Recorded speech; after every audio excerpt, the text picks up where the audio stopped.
All right, we are into the new year. It is now 2025, and we'll go ahead and get started here with the main thing today, of course, which is going to be the final and, well, I guess the only winner predictions video for me from the Golden Globes, which are going to be Sunday. Now, of course, tomorrow's a big day for Oscar fans. At least I think it'll help decide a couple things here and there. At least for a couple of my predictions, at least. And that's, of course, the BAFTA long lists coming out. Now, the deal with this is I do have family back from out of state, so I will not be able to jump right on tomorrow after the short lists or long lists, whatever they call them again, are released. So I won't be able to comment on those until at least Sunday. And that'll probably be after we have the Golden Globe winners announced as well. So we'll kind of pack in a few things there on that reactions video, and we go into, okay, who won the Golden Globes, and what does it mean going forward, so on and so forth. We'll talk about all that, of course, when on Sunday night. Also, where I'm at, we are expecting some possible inclement weather on that day, so I'm going to be prepared with the possibility of shooting that in a different location. So I'll have the trusty old microphone here ready to go in case I am stranded on Sunday. That all being said, we'll go ahead and jump in here, and we'll go ahead and give predictions for the Golden Globes. And by the way, if you're here to watch Golden Globe predictions that are going to be off the wall and crazy, you've come to the wrong place, because I'm pretty much going chalk across the way here. I really don't think that there's now, of course, this is always true. Every year with the Golden Globes, we always feel like, oh, this category is safe, safe, safe, and then once in a while, yes, we do see some big upsets come in. So. That being said, just the way a lot of these categories came out and everything, I look at a lot of these and I'm like, I feel like, the predicted winner or the expectant winner, it's probably the one I'll still go with. I just don't really sense a lot of I don't sense a lot of negative reaction to the front runners here for myself. Like, I don't sense that they're wrong, in other words. So yeah, I guess we'll go ahead and jump in here. Starting with the least important category, and that's the newest one for the Globes, the Cinematic and Box Office Achievement category, because who fucking cares? I'm going to go with Wicked here, because I feel like Wicked has, what was it, 4 or 5 nominations? I think it's only 4. And I don't know if it's going to be a solid, front runner in any of the other categories it's up for. So I feel like, giving it something, they can do that here with Cinematic and Box Office Achievement. So I think that's what they'll do here and give it to that. We could see Inside Out or Deadpool and Wolverine possibly upset here because they technically had a higher box office total. But I think the way this is set up and what they're intending to do here is, it's another gimme award to films like that. And the Globes, classically, not always, but classically, liked to award every major contender, at least with one award, usually. Once in a while, yes, they will shut out major contenders that have, 3, 4, 5 plus nominations. But this year, I feel like there's a little bit of that'll maybe happen with some of, like, the comedy musical contenders.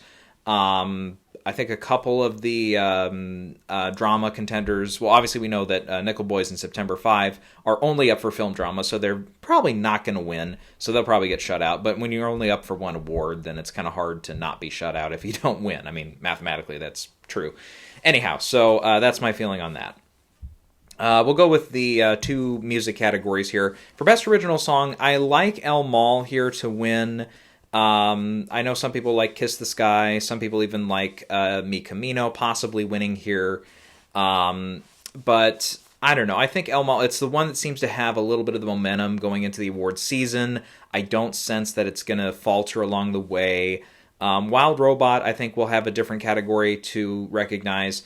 But Emilia Perez has 1 or 2 shots. It could, obviously when we get to another category later, it could have a couple major upsets.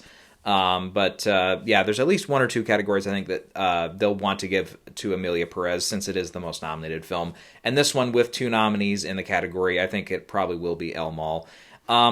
Sometimes we do see some films struggle with multiple nominees in the same category. That was not the case last year with Barbie. I don't think it'll be the case again this year with Emilia Perez.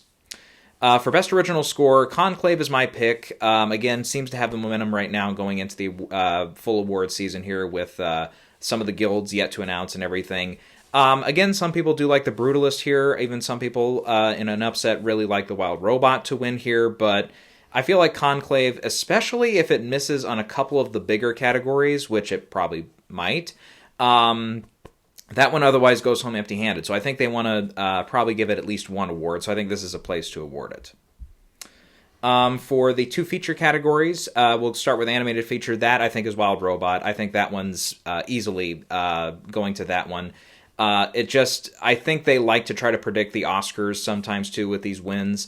And so far with, like, the other 2 I've picked here with El Mal and with Conclave in the music categories that do carry over, obviously, to the Oscars, because obviously the Oscars don't have that cinematic and box office achievement category, and hopefully never will. Then they'll want to keep that pace. And as we've seen, especially last year, they like your original movies better, especially at the Oscars. Now, I think with that, even The Boy and the Heron, as I recall, didn't that win last year as well here at the Globes? I believe it did. So I think they'll follow suit here. I think Wild Robot has that one.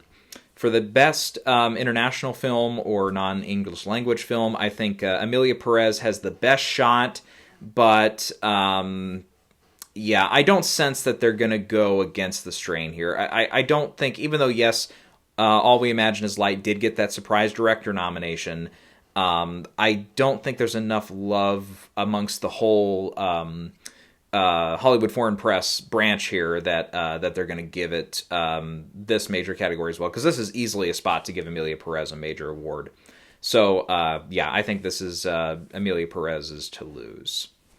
For the screenplay category, I'm going to go Anora here. I don't think there's enough passion, frankly, with Conclave or maybe something like The Brutalist or Real Pain to upset here. Anora does feel like probably our winner in original screenplay going forward, potentially. The only thing, of course, that could trip it up is at the Oscars, if something like The Brutalist, which is also in this category, if that does end up taking quite a few awards, they could give it screenplay on top of it. We did not see that last year with Oppenheimer, because there was a passionate pick in that category with, what the hell was that? American Fiction. I almost lost it for a second there. But, we'll have to see. If that ends up being the case again this year, where Anora is just the passion pick in that category, then yes, then I could totally see Anora still riding that wave. But as for now, yes, I will pick it here for screenplay. Getting into some of the acting categories now, we'll start with the supporting races. Supporting actress, I think Zoe Saldana has it. Possibly. I mean, again, if they want to give Wicked something other than the Box Office Achievement Award, they could very easily go with Ariana Grande. I think that, that being said, though, Saldana, from everything I've heard, has the bigger performance. And it's kind of weird, too, because when you look at it, some have said, look, with Ariana Grande, she's kind of a co-lead. If you've seen Emilia Perez, that's also true for Zoe Saldana. So it's kind of a spot where I'm like, okay, I think Zoe has it, but I would be a little weary of Ariana Grande here, possibly upsetting. But again, I think with that box office achievement thing with Wicked, I think that's the spot to award it. If that category did not exist, then I think Ariana would have a better shot, and I would possibly even predict her. But this is one spot I was a little close on, but I think momentum seems to still be with Zoe Saldana, even with the rise of Wicked here in the last month and a half. I still think that there's enough in there for Zoe to win this first televised prize. On the supporting actress side, I think A Real Pain has this one with Kieran Culkin's supporting performance. In this case, really the toughest competition I think against him would be Guy Pearce for The Brutalist, and I think The Brutalist is going to get at least one award later on. In another major category. Kieran Culkin, and meanwhile, with A Real Pain, that one, is still pretty solidly supported here with 2 acting nominations, the screenplay nomination, and the picture nomination for comedy musical. So I think this is one of the spots they could very easily award that film. So I think Kieran also seems to have a little bit of momentum going into the season as well. That really helps. So Kieran Culkin, I think, is the pick there. For the lead categories for acting, we'll start with the comedy musical categories. With Best Actress Comedy Musical, I think Mikey Madsen, again, really has this. It's, again, a major place to award Anora outside of picture comedy, which, for me, is actually maybe a little bit more up in the air than some people think. But Mikey, I think, will get this one. It just seems to be the role here. Now, that being said, I would not be shocked if we see either Carla Sofia Gascon or Cynthia Erivo really upset here and really take this one. Particularly Carla, I would worry more about, because with Carla winning here, that could kind of be a big momentum spark that says, okay, this feels like a moment where we can really say something, and let's give it to a trans actress. And I can see the other awards bodies following that movement and really following that and really wanting to do that.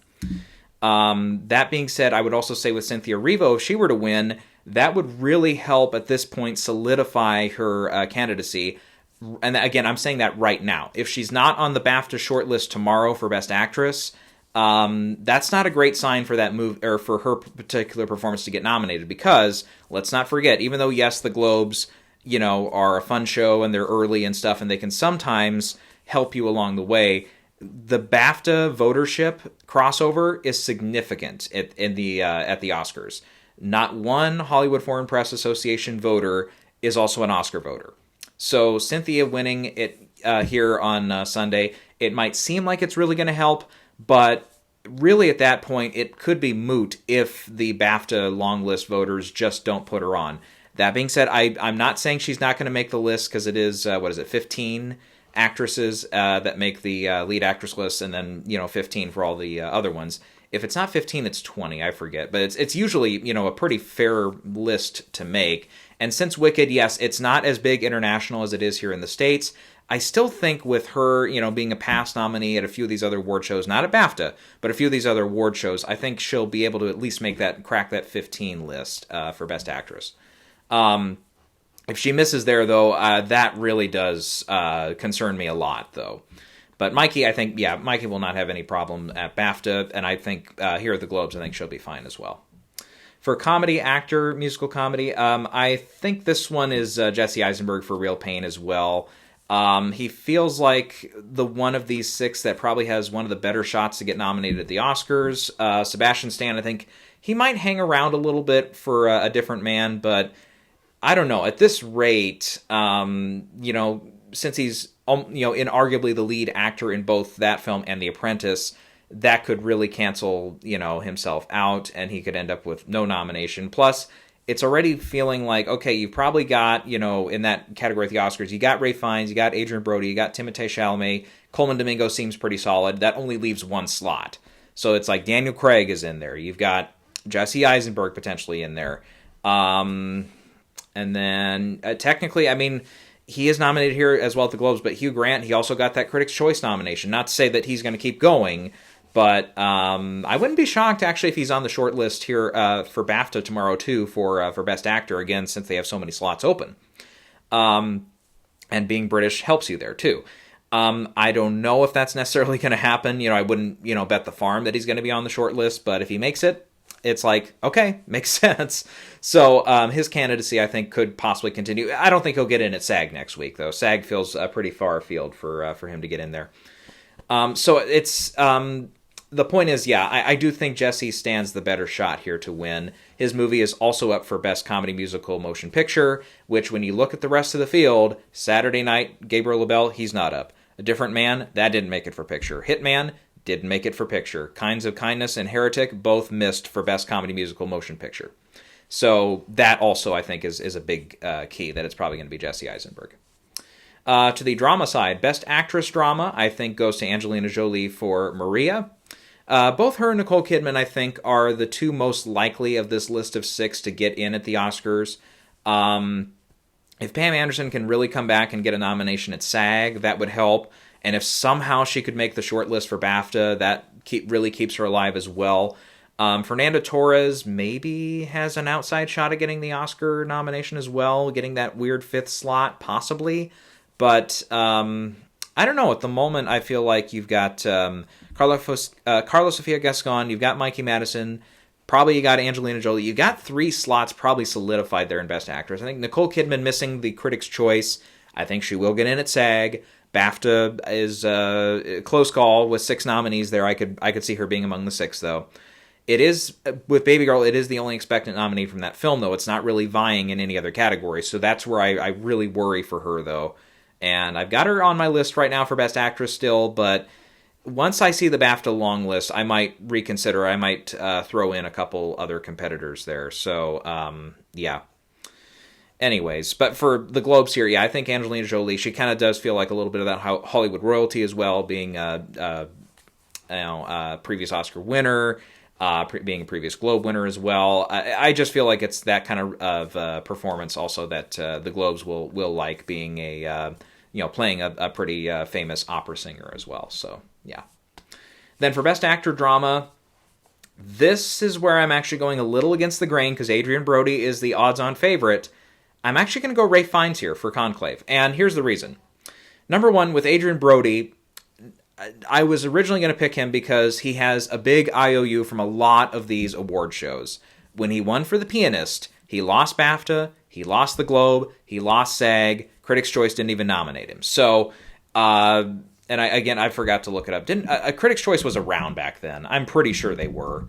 Because I remember talking about that a little bit, but yeah, they've been around since 1995, so they didn't even nominate him that year.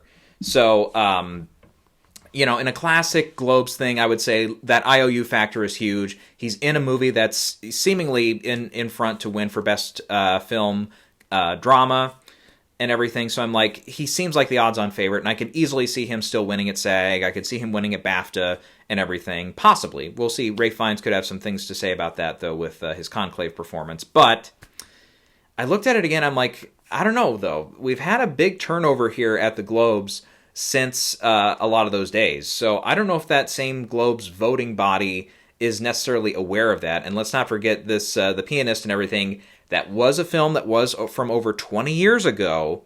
And let's not forget also the director of that film, Roman Polanski, sure has a big stink around him.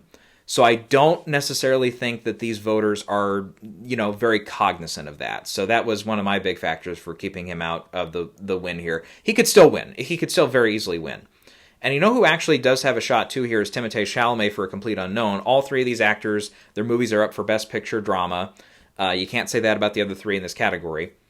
And Timothée, we do have a little trajectory here that some people have pointed out. It's like, these younger actors or youngish actors playing musical known people. We've had a few wins here in the past. You got Taron Egerton for Rocket Man. You've got Rami Malek. You've got Austin Butler was the big one from a couple years ago.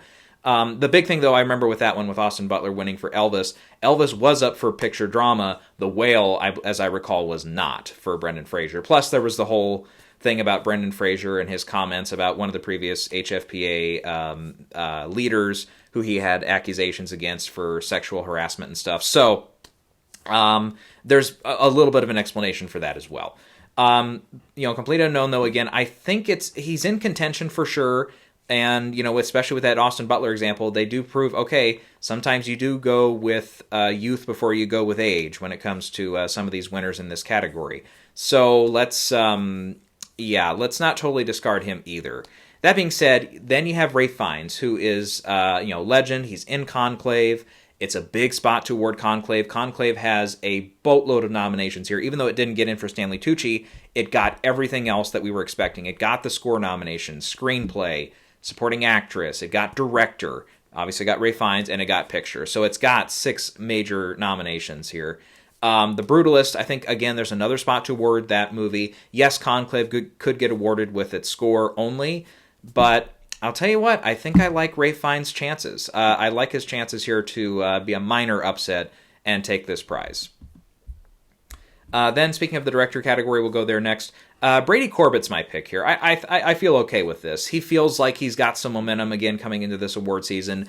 Brutalist, I haven't gotten the chance to see it yet, of course, but it has been kind of called one of the biggest directorial achievements of the year. It's definitely an auteurist type of movie and everything, with a long runtime and with the story and everything. It just sounds like a director's movie. It feels like one of the director's branch is going to be all over once we get to, obviously, nominations. He's very likely to get in at the DGA and at BAFTA as well. I really think he's got the best shot here. So I think that's the way they're going to go there. Then for the 2 film categories, we've got Best Film Comedy Musical. And this is again a close call because I think it is a legit three-way race between Anora, Wicked, and Emilia Perez. Emilia Perez has the nominations lead with how many do we count again? 10, 11 nominations, a whole bunch of nominations here. That being said, I do think that Anora has a little bit more of that prestige factor. Simply speaking, as far as its Oscar odds, it is the front runner right now for Best Picture according to most odds. So I think in its predictive way, they will want to give it to Anora here. It also will have a win in its lead actress category, if I'm correct. So sometimes they do like to kind of cross those over in some of these categories. Wicked, though, I think Wicked, if it had the director nomination, I think it'd be even more of a shot to win here. That being said, it still did get 4 nominations, so it's not totally like impossible for it to win. But I think that especially if it gets Ariana Grande, that's another big win for it. I think the box office achievement win, I think, will also be there. It feels a lot like Barbie last year, where it's like, okay, it's in contention for some of these bigger acting categories and stuff, but it ended up not winning those. They went with song and they went with box office achievement, as I recall, just those 2 categories for Barbie last year. And Wicked, I feel like, yeah, they might give it 2 with Ariana Grande possibly pulling through for supporting actress, but for now, I think just the box office achievement for that one. And so I think Anora's going to be my pick there. I think it's going to be the one that wins. And for the film drama category, I think The Brutalist. They really do like to overlap your director winner with your film winner, whether it's in the comedy musical category or the drama category. And usually it's been in the drama category, of course. I think the last comedy musical winner that had its director win, I think you got to go back to Damien Chazelle, do you not? I'm trying to think here, because... okay, let's go. Let's see if I remember everybody here. With Shape of Water the next year, that did not win for Drama Picture, but it was up for Drama Picture. 2018 was... well, that one you didn't really technically have because it was Alfonso Cuarón, and at the time... what the hell was the name of that movie? Oh, God. Roma. Sorry, I had it in my head a second ago, and then I lost it. Roma, at the time, the Globe's rules stated that you couldn't be eligible for both non-English language film and drama or comedy musical film overall. You could not qualify in both. So that one technically doesn't count. Then in 2019, you did have 1917 win for both director and picture in the drama race. As I recall, didn't Nomadland won both? Yep, in 2020. 2021, you had Power of the Dog win both. 2022 was The Fabelmans. Yep, Fabelmans. And then last year it was Oppenheimer. So they have crossed over quite a bit here. So yeah, you got to go back nearly 10 years now before you get to that La La Land winning director and then winning motion picture in the comedy musical spot.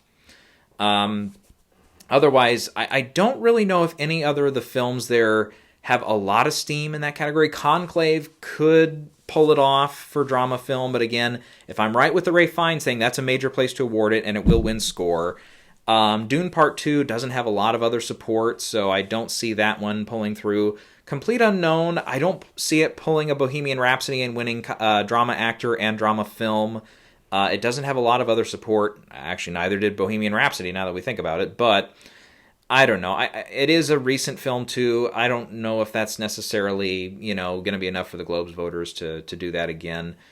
So, yeah, I think it's The Brutalists to lose there. Yep. So I think that's all I got for the Globes here.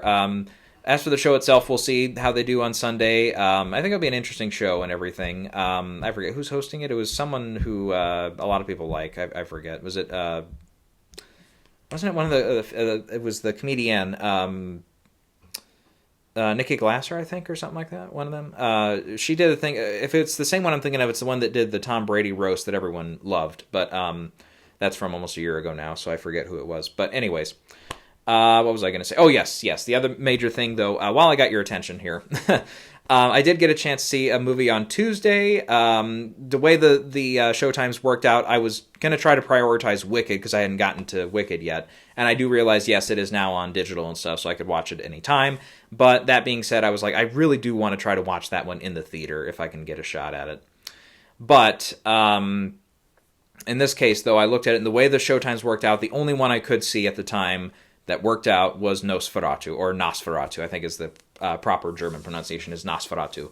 And this has been one of my more eagerly anticipated ones for the late year here. I do totally want to see The Brutalist, though. I'm kind of ready for that 3.5 hour runtime experience and everything. But that being said, with Nosferatu, it's a movie that I really, really liked the first half. And it's one of those things, too, because it was weird. I've seen a number of silent film stuff, but Nosferatu, for whatever reason, it has always escaped me, and I never got a chance to sit down and watch it.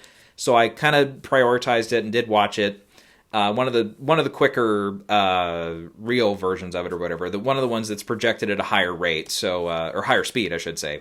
So instead of it being an hour and a half, it was like an hour 15 or something. It saved me 15 minutes. But point is, I did watch the original finally, and it was like, oh yeah, I totally get why this is still heralded as kind of a scary, spooky movie and everything.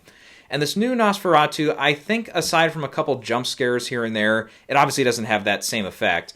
But it's an entertaining watch, and I enjoyed myself watching it. I really like the first half. When it has a few of those nods to the original and stuff, those are always nice. And it does it, again, in a way that's not beating you over the head. It's not insulting. It's not, pandering. It's not winking to the audience or anything. There's smart things. Like one of the main characters, the Aaron Taylor Johnson character, who I'll talk a little bit more about later.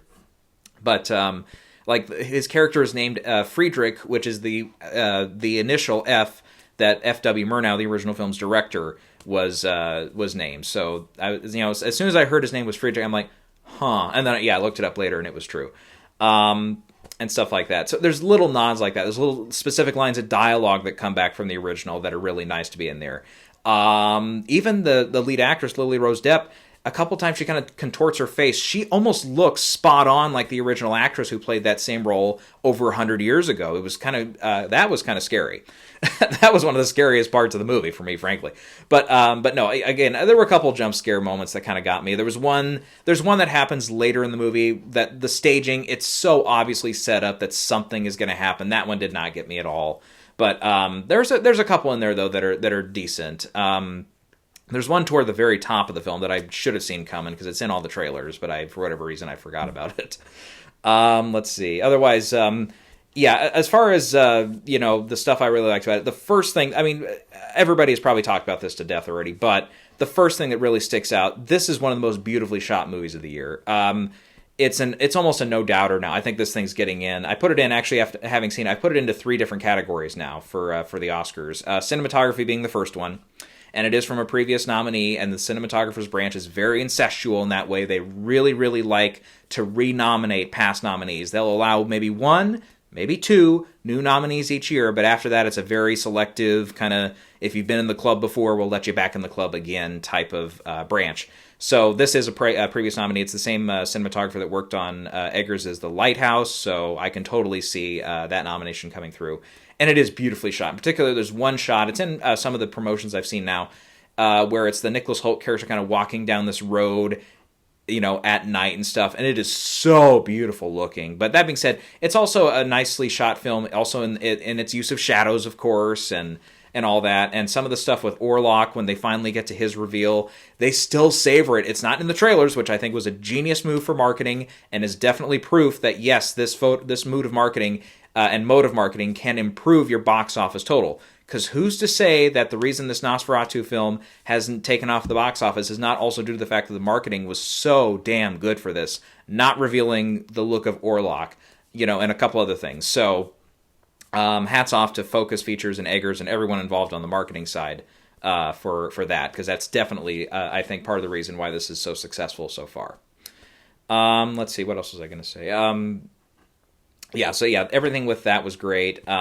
There's a couple exterior shots, too, of like mountainsides and stuff that are very pretty. And a lot of that's in the first half. So, if there's enough people in that particular branch that maybe aren't keen on the horror aspects of it, they will, they'll at least see parts of it before that stuff happens. And I think they'll, get a kick out of that and everything.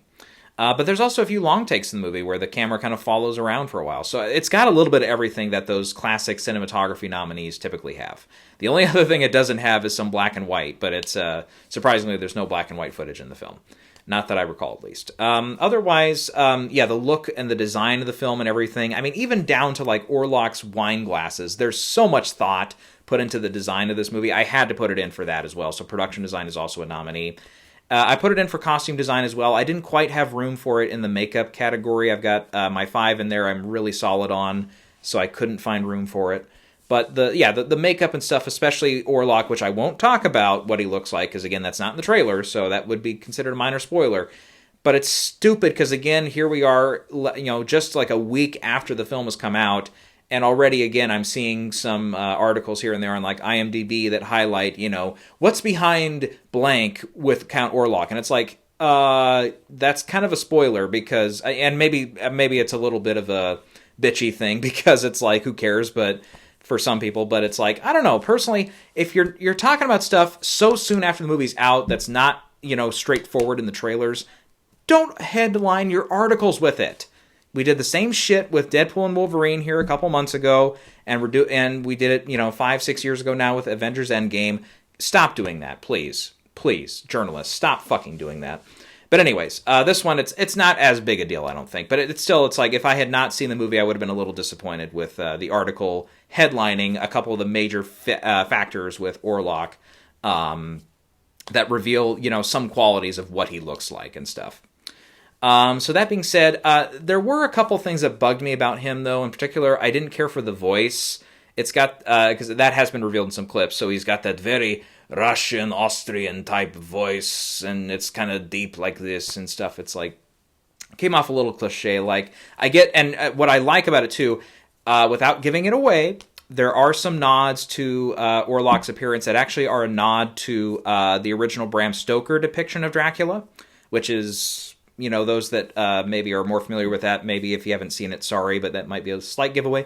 But I'm not sure how many of people watching this that have not seen Nosferatu yet that would apply to, because I'm sure you've all seen it by now. If you're that far into it, where you've read the Bram Stoker book, from 200 years ago or whatever,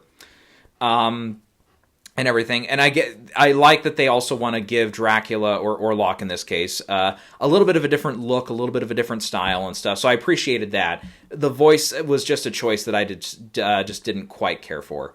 And Skarsgård, I could once you kind of see him, in more less filtered shadows and stuff, you kind of do see the actor behind the makeup a little bit. I could, at least.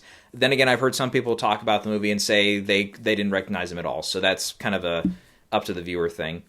Another thing, I didn't really particularly care for Lily Rose Depp's performance. I think there were a couple moments of her monologuing and stuff that I feel like she was kind of stretching a little bit as an actress, and it didn't quite work for me. Now, some of the physical stuff she does in the movie, with some of the contortions and the epilepsy moments and some of that stuff, okay, that's definitely something where it's like, okay, it's hard to kind of pull that off. So credit to her for that. Otherwise, yeah, Nicholas Hoult is fine. Willem Dafoe, I always like to see him. He's fine.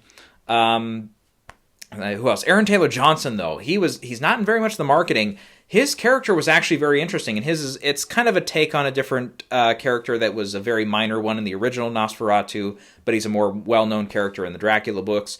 And his part, I thought, was very interesting, very well played. I liked his performance, probably one of the better ones I thought of the whole movie.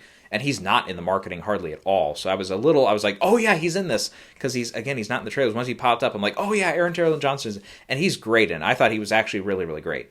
Let's see. Otherwise, yeah, I liked, I always forget his name, but he was in The First Omen from earlier this year, and he's been in, like, The Witch and a couple of those other ones. He's got the deep voice guy. He's going to be Galactus in Fantastic Four. As Sievers, basically a version of a Van Helsing character, part of a version of a Van Helsing character. Willem Dafoe's really the Van Helsing character, but he's always good, too. I'm trying to think who else. Oh, Emma Corrin, too. She's fine. Not much to work with, but she's fine.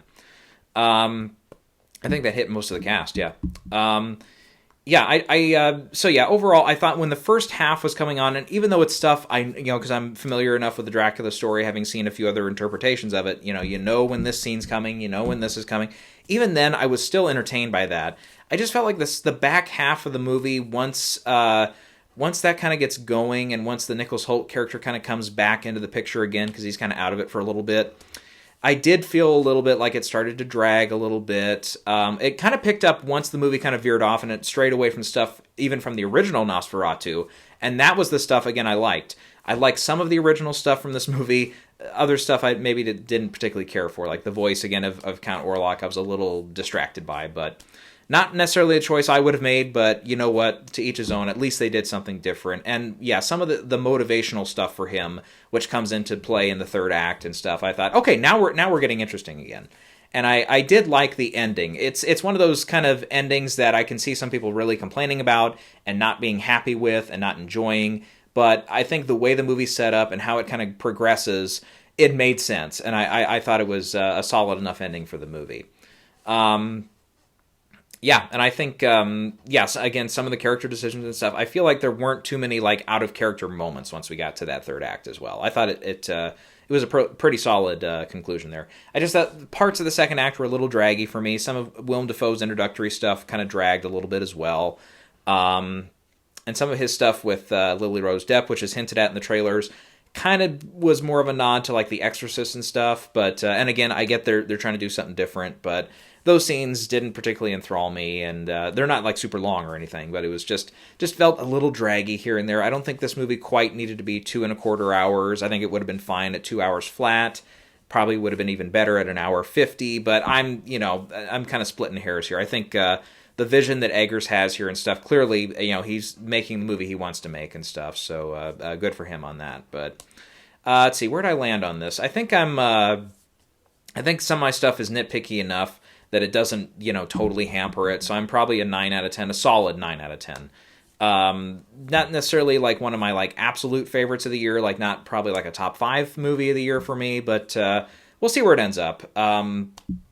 Yeah, still enjoyable movie. I think if you're a fan of vampire movies, a fan of horror movies, I think you'll get something of a kick out of this. Again, it's not a strong like jump scare type movie, which, I feel like, I don't know. I feel like we need to kind of get away from that. I always say go back to, there's a movie from the early 60s called The Innocents, Innocents, Innocents. It's a loose adaptation of the Turn of the Screw novel. And if you haven't seen that movie, check that movie out, because that's a movie that has one of the all-time best scare moments, and it does it in a way that's extremely subtle. Like, very subtle. And I love the way that movie approached some of its scare moments. And there's a couple other moments in there that are just genuinely creepy when we're lingering on certain aspects and certain shots and stuff. If you haven't seen it, the original movie, it's Deborah Carr. Fantastic movie. And probably one of the, been acclaimed as one of the better adaptations of that book, too. I feel like we need to get away from some of this stuff and go back to the more simplistic stuff. Stuff like that in a horror movie, I think, really would benefit some of these audiences and stuff. I think they could really get into it. So, anyways, that's my 2 cents for that. Okay, so like I said, I will be back on Sunday one way or another, one location or another, depending on weather and stuff. I might be stranded, so we'll see. But I'll be ready to go. We'll talk about the Globe winners, and we'll talk about the BAFTA long list performers and who ended up where, and which movies maybe benefited a little bit from these long list stuff, which films are really hurt by it, and specifically performances and stuff like that. And we will, again, we'll get into all of that on Sunday. And then after that, we've got a busy couple weeks ahead of us there, because then we've got SAG next week. Those nominees are out. BAFTA nominees are out just a couple days before the Oscars. We'll have PGA and DGA out relatively in short order. In between, I think they're all in between SAG and BAFTA nominees coming out, as I recall. Let me look up when the Producers Guild comes out. I forget. Is that... when do they announce their nominees? Let's see if I have a better date here. Let's see. The documentary... Yeah, they do the documentary super early. Yeah, I saw that, but let's see here. If I'm reading correctly here, the film nominees are announced on the 10th of January, so that's a week from tomorrow. which would be after SAG and before BAFTA. So yeah, and DGA I think would be DGA has been one of the later guilds to announce here. I'm not sure about Writers Guild because theirs was super delayed last year. They even announced their winners like a month after the Oscars. I'm not sure where they're at. I haven't looked up their thing, but yeah. And theirs is always a little kooky deal too. I don't really take as much stock in the Writers Guild because if you're a screenwriter and you're not part of the guild, you can't be nominated. So it's not, not unlikely that we see several, Oscar-winning screenplays not repeat at WGA because they're not eligible. So, yep. That's all I got for now. So we will be back one way or another on Sunday.